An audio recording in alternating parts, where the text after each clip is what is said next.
So good morning, everyone.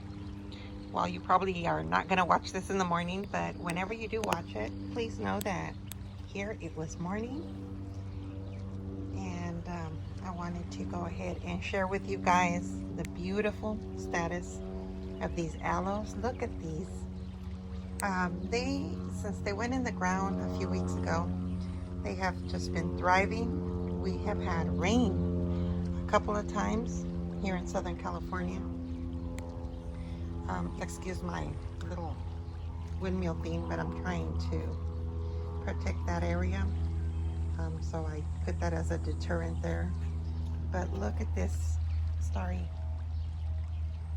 night aloe. Isn't that gorgeous? It was a great choice to leave the babies with the mama because look how gorgeous she looks.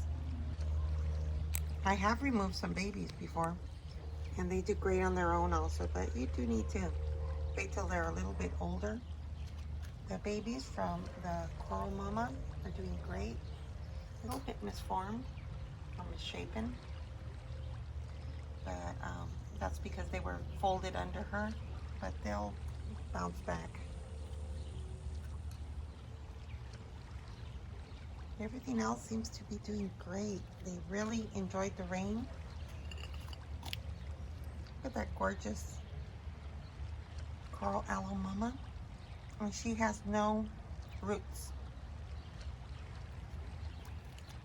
But she's doing great. I cleaned her up from the bottom and took all those babies out. And now she's just looking very happy. The aloes, again, they're waking up and they're gorgeous. This aloe Dorothea is doing great. It's a little bit stressed, and I think it's because it's getting a little bit less water, maybe, hopefully, or it's also getting some sunlight because I removed this part of the cover. I had a cover over these and I left just this side, which will be coming down also, but I want to leave that there just for another little while. It's serving a purpose. Let me see how it's doing. I don't see any new, but as you can see, there's evidence there that there was some mealybug. It was doing great in a pot. When I put it here, it got all full of mealybugs, so I went ahead and treated it, and it looks like if it's doing great.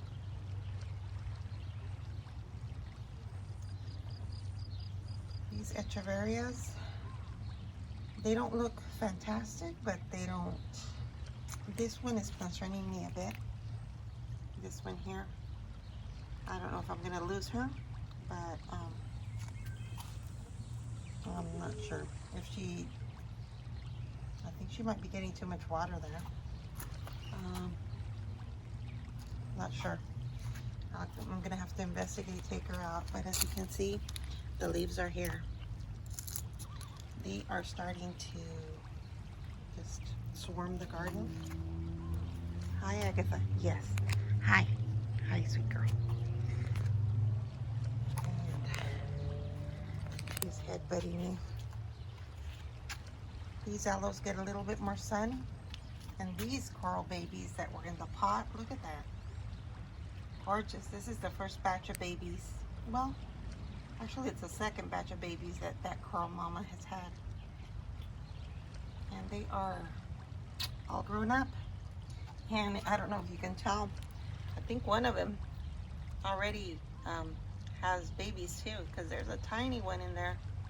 There's a mid-sized one here, so that's really cool. Again, these aloes doing great. And you know what? I think this mama is happier here after the ant invasion that she had, poor thing. Yeah, she's gonna be doing great. The daughter, look at the daughter, how beautiful and open she is. She's huge. Since she's open, she's the circumference of the mom. That's awesome. Hey, Agatha. And this Martillo, gorgeous. Yeah, so just a quick little update on what's been going on here. I was able to clean, let me show you. Oops, I don't know if you can see those stubs. These are the trunks of the Apuntias. They've calloused.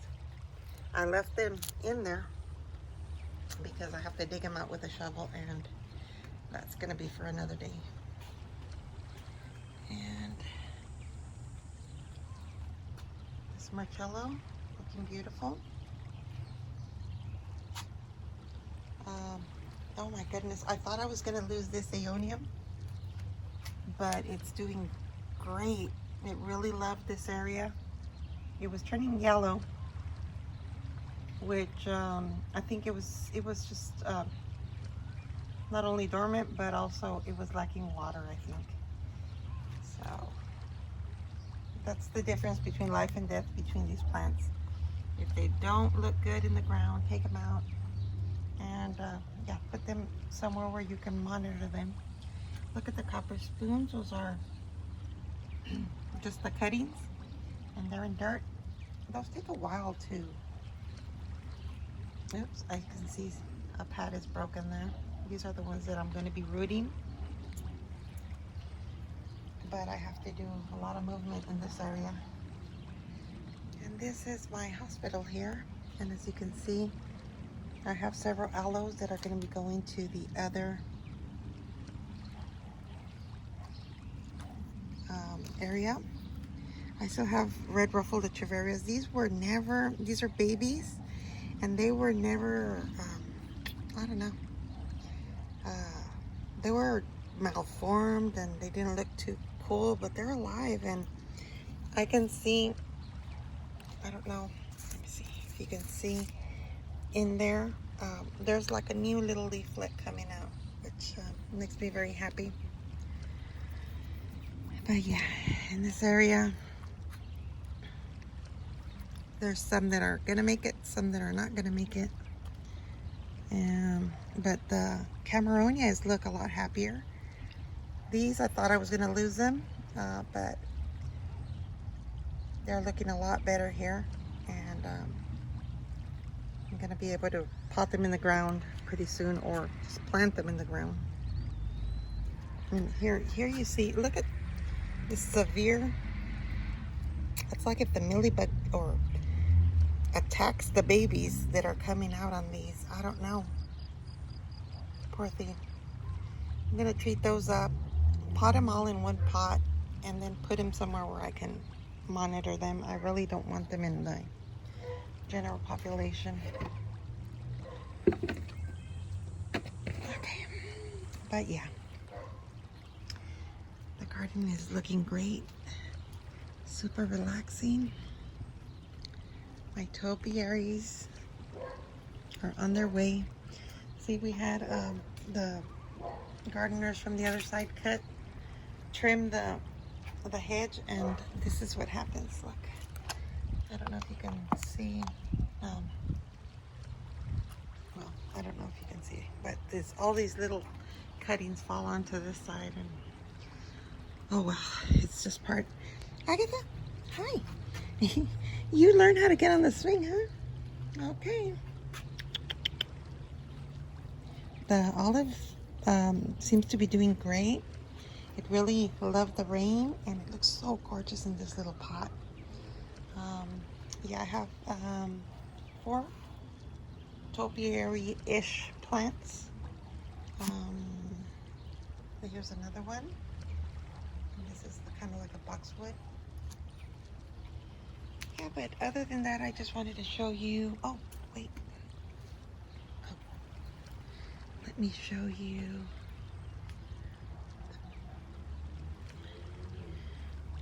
Look at the sticks on fire. They're starting to get their beautiful color. Isn't that gorgeous?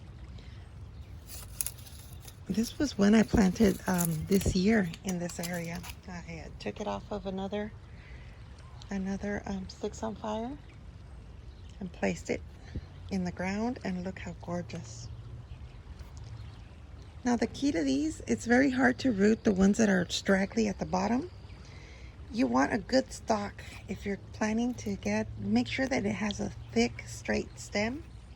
And that is a great key to propagating these and getting a successful, beautiful plant.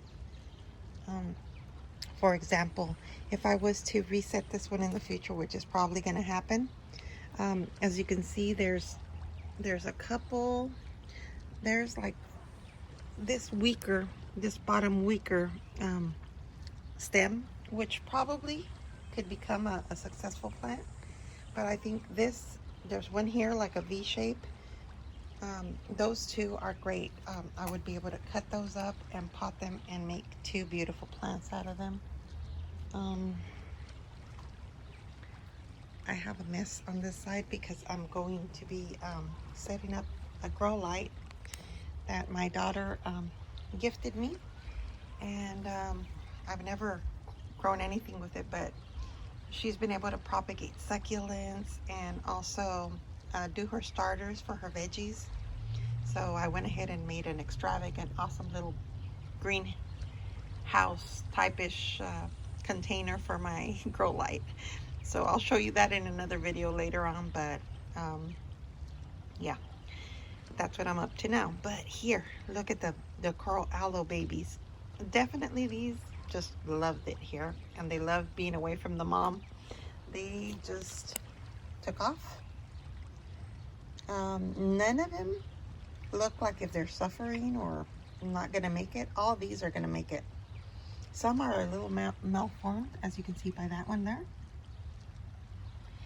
but that's just because they were under the mom, and if the babies are, you know, crushed by the mama, the big old leaves that it has, or petal leaves, that happens. So sometimes you have to weigh the pros and the cons, because the more they're with the mom, they get stronger and they're easier to, you know, grow on their own.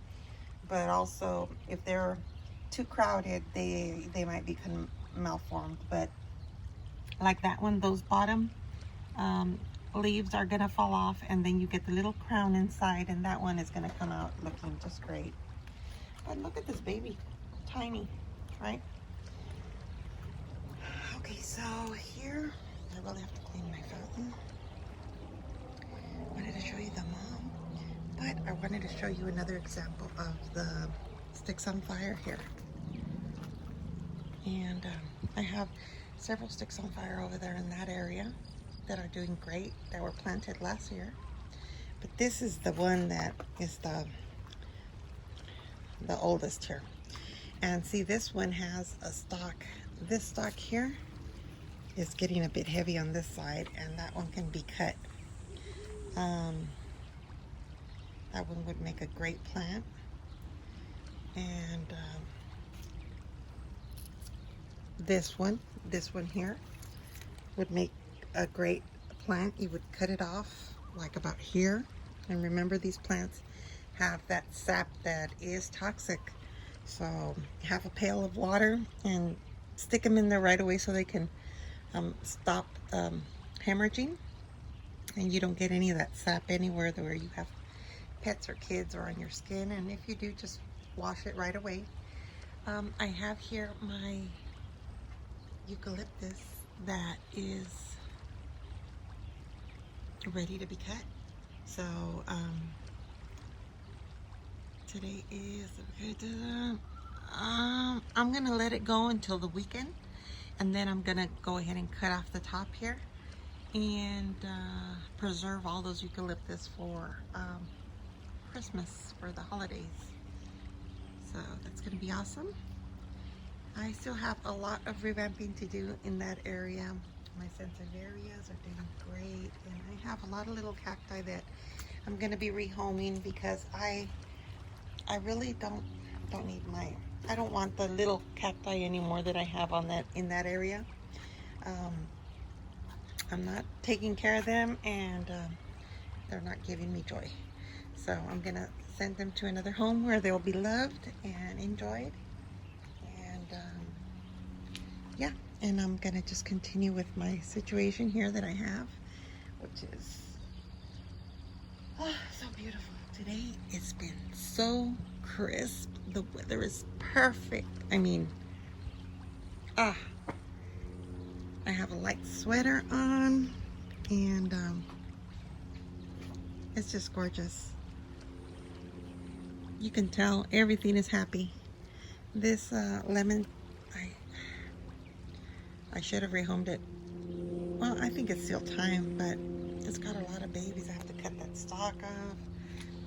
I don't know if I want it in this area because it's not a dwarf, and it's going to become too encumbering there, and there's going to be too many bees flying around in this area, and my yard is small, so it's either the bees or me, and I choose me. So yeah, I'll go ahead and leave you with another view here from the garden. And I'm so sad about that Sahara, but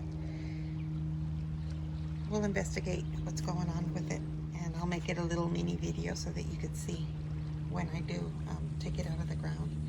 I do have to buy some more rock, a little bit of more rock, so that I could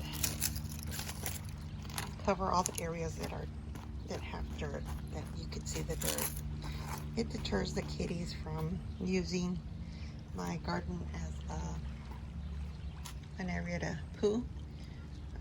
They do have designated areas here, but animals are animals. Oh, let me show you one more thing. These gorgeous girls are waking up. They did go through some millibug and some ants, and yeah, it's been a rough year for ants. I mean, for humans that deal with ants, more like, because they have just been so invasive, the ants. They're seeming to go away now, but I've been not wanting to throw that granular poison around, but sometimes it's required. But look at this Gaster Aloe. This beautiful Gaster Aloe. Look at all those babies it has. Did I have another one somewhere? I can't recall. But look at that. I'm just so thrilled that I was able to save this one. Oh my goodness. I'm just noticing I have another coral aloe here. And this one is doing really good too. Just got some water in there because we did have some rain. And it's right under the eave. Yeah, it is rain. Oh my goodness. And my little chocolate soldier here, my little tarantula, tormentosa, is doing good. So basically everything in this, I did remove some of the plants that were in here, but other than that, everything is doing great. So I'm just gonna let it be for a while, and just probably keep this beautiful Gaster Aloe and her babies in here for sure. If I do remove something, it's going to be this coral aloe, because once they start taking off, it's just going to be too massive to keep there. But look, she's got more babies on this side. Oh my goodness. Oh, super gorgeous. All right, and let's see what else. This look at the leaves. Oh my goodness. I come out and sweep every day, but this is yeah. This hydrangea, of course, it's going to be dormant. I have to do some research, and I'm pretty sure I have to cut it down and just let it sleep for a while. Maybe I'll move this pot to another area and just let it go dormant for the winter. And this is the first successful hydrangea that I have been able to. Oh. This is another one that my daughter gave me this year, and I don't know if you guys can see that it's got little nodes. A lot of this did die the tips of the wood, of the stems, but the little nodes give me hope. So that means it's doing okay. All right, so next year I'm gonna have, these are both white and they're gorgeous. All right, everyone. Well, that concludes our video for today. I'm sorry it went long. If you're still with me, thank you so much. But there's so much to enjoy in the garden, like this beautiful stapelia that finally looks like if it's going to be giving me a flower. So I'll keep an eye on this one and hopefully catch that flower and show you guys as soon as that happens. All right, I will leave you with my spooky bouquets that I created this year for Halloween. And I want to thank you so much for watching. Thank you for subscribing. Welcome all the new subscribers. And wherever you are, I wish you health and happiness. I will talk to you guys later. All right.